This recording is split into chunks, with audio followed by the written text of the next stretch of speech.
And we have returned. Greetings, everyone. It is I, your one and only host, the Cosmic Jedi. Welcome back to my channel.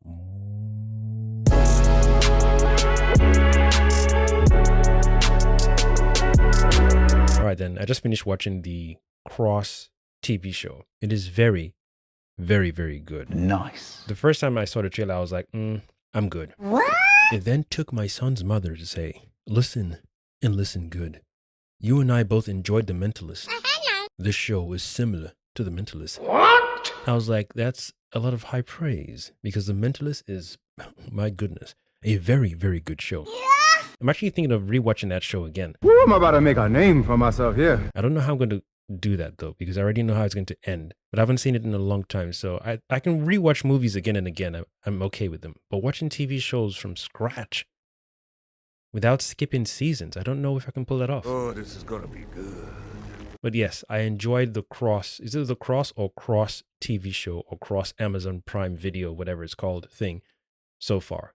And they've greenlit season 2 and already finished filming season 2, or they're currently filming season 2. I'm not sure, but it's a good show. Get this man a shield. I don't remember seeing a show like this where the main character is not the tallest character in the show, or not towering above everyone, or his partner is a lot taller than him. And it was interesting to notice that. Just something I noticed. I guess my neurodivergent mind was like, that's odd. Normally the main guy or gal is the taller person than everyone else. I don't know what that means. I did notice a lot of female characters in his squad though. His captain, female character, his boss, female as well. And there were some scenes that really upset me when it came to the decisions that the captain made and that the boss was making. Obviously, we as the viewers could see what was going on, but I didn't like the way that some of them were very dismissive towards certain cases they were working on. Yeah. Then people started taking the whole case serious, even though Cross was the first one to take it seriously because he was like, yo, certain things don't add up. But I did like the honesty of the politics that goes on when it comes to these, police matters. When you just see something on paper, this has happened, you come to a crime scene. I think sometimes because you've been in the game for so long, you tend to lose, bits of your soul, compassion, and you just read things as monotone. Damn, son. Say it's this, say it to the public, release the press, or release a note to the press and then close the case. Don't ask questions. So I love the way Cross dealt with the particular main plot of the story as it unfolded. But there were certain things I didn't like when certain characters didn't address their flaws or their mistakes, their very glaring mistakes, like multiple times. And we didn't get a proper apology. I'm not saying a pat on the back or well done, or here's a badge of honor, or here's a certificate or a plaque. Just, have dialogue, have conversations saying, yo, we messed up, and we fed into the narrative of that whole thing that's beginning to play out a lot more, where the police doesn't care about, brown people, for example. Police doesn't care about the state of things anymore. You just want to close the case quickly and go to the next one. It's a paycheck, especially with the cost of living gone high. Like, it really makes one question, what was the reason a police officer or a detective even took this job? Is it to literally serve and protect and to look after their community, look after their state, their city, their tribe, their environment, where they live? That boy is good. When a detective, when a police officer and whatnot takes on this job, is it just because the pay is good, or the perks? Even though the pay is okay, the perks are good as well. You get dental, for example. I'm not American, so I don't know if you get dental with these kind of positions. But I'd have loved to see that explored more. But just watching it, I was taking it in as if it was a real life thing, and just seeing how certain people were dealing with the cases, just cutthroat. I ain't coming for no foolishness. But yes, it was a good show. I enjoyed it for sure. I think I missed out a few things that I need to go and watch again. I like the whole,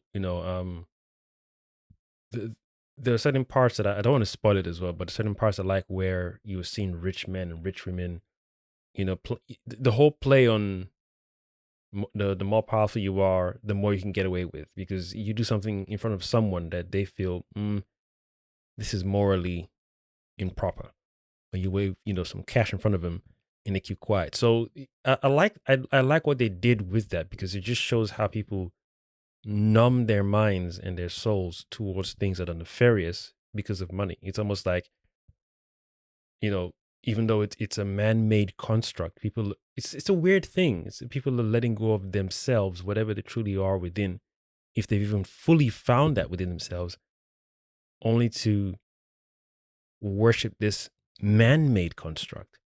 So seeing what money can do to people, especially when they see a lot of it, and people they claim they have good ideas, but no, you don't. There's always someone running for mayor or running for this, and then I'll put in a good word, my friends, on high.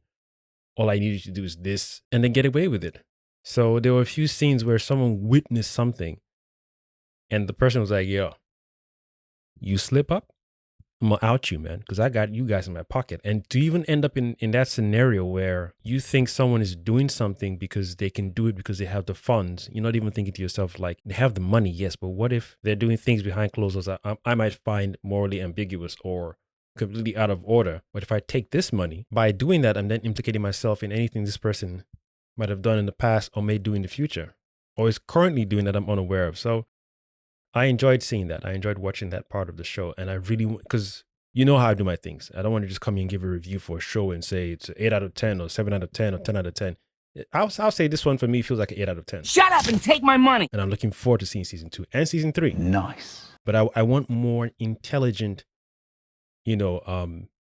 detective work, not from Cross and his partner, but more from everyone else that works with him. Because we as the viewers can see what Cross is seeing. But this takes me back to my whole point. When people join a department of investigation, are you doing it for the money?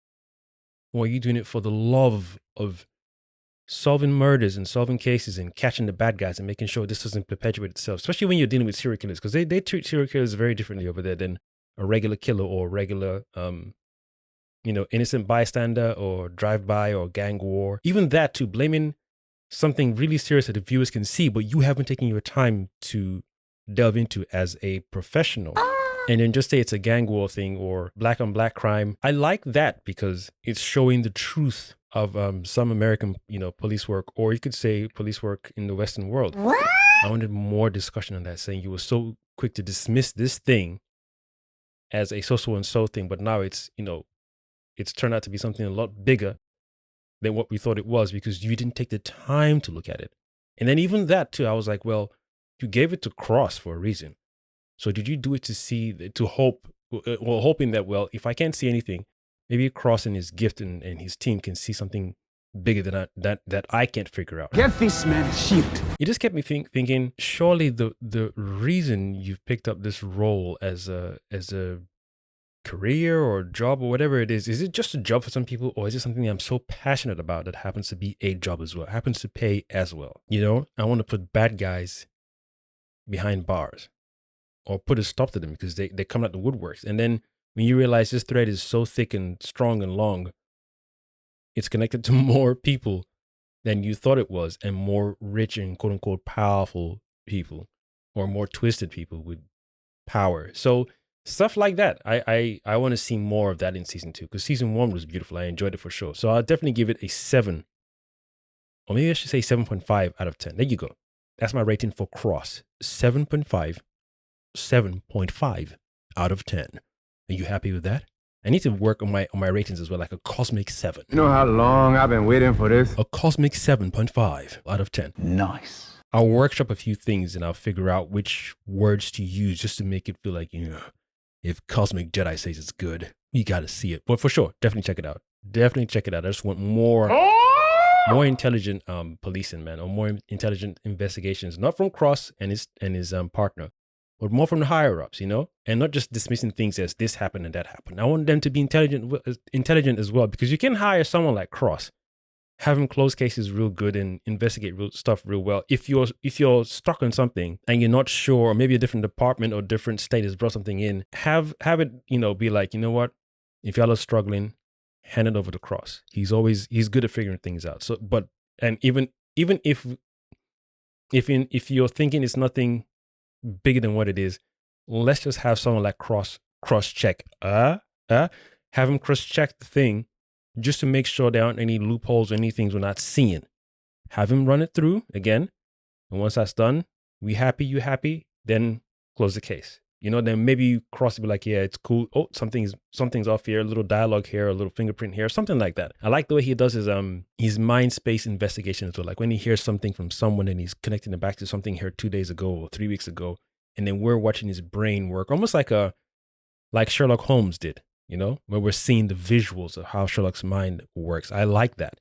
I like how he does it. Sometimes though, he does it a little too much because he does it when people are around him. So I'm like, well, when he's doing it, does time slow down, or is he blacking out in front of people whilst everyone's looking at like, okay, Cross, you're doing your thing. Like it would be cool if the characters like, oh, he's doing his mind brain thing again, or find a word for it so that way it doesn't seem too weird. I mean, I know the mood changes and the scene changes, it gets darker, so it's like he's in his head and we're there with him. But I don't know, maybe I just want more visual cues to make it look like, okay, he's processing things so fast that time is slowed down. Yeah, you know what I'm trying to say. But I do like to do in-depth breakdowns on scenes or dialogue or character interactions or maybe symbols that I've witnessed, I'm seeing, or similarities in real life, you know, compared to a TV show or movie. I love it. Just like I'm doing with the Venom thing. I'm not done yet.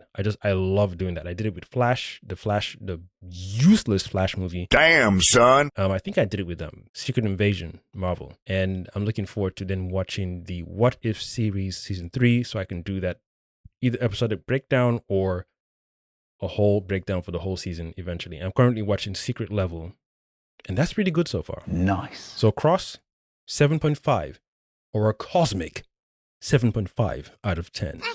In 2025, I'll sit down and find those scenes that I really didn't like, and obviously do a little breakdown, discuss certain character attributes that I didn't like that I'm hoping they will change in season 2. So that way it's more, it's a tighter team, and it'd be cool to explore certain character motives.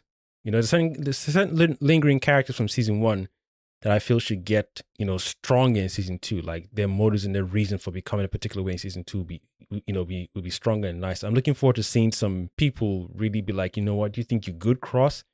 I'm coming for that ass. God damn! So yeah, I'm looking forward to season 2. Again, I don't know if they finished shooting it or they're currently shooting it. And I hope they do green light season 3. It's a good show. It's been a while since I've seen a police show like this with a brother as the main cast. And then his partner is another brother as well. Normally, they do the default. It's a brother who's the main character, and then his partner is Caucasian and male, or Caucasian and female. But they didn't do it with this one. I'm surprised you guys went this way. Yeah, the fact that they didn't make his partner a female and Caucasian or male and Caucasian, I'm impressed with that, because I know the writer is Caucasian as well, and I've heard that he originally wrote the story with a brown character as the lead. It's not like they changed it from a Caucasian character to a brown character just for the TV show. So yeah, pretty good show. Anyway, I have been your one and only host, The Cosmic Jedi. signing out. Thank you for watching. Merry Christmas, you filthy animals.